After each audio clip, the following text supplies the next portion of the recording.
สบายดีพี่น้องว่องปอกว่องป้ายนี่จะไม่กินหมากกระทะ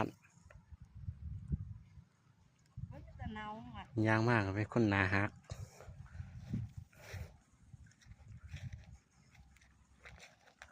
บรรยากาศธรรมศาสตร์คุณบามีอ่ะเจ้าบ่จักมาเขียบ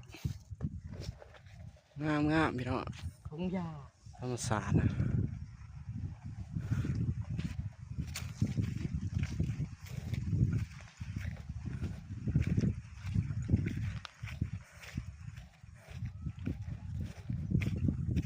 ฝากไปถึง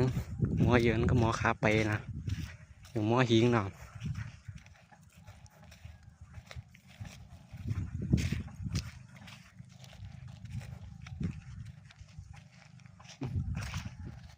ธรรมศาสตร์หมอหนาฮักเนาะนะเสื้อ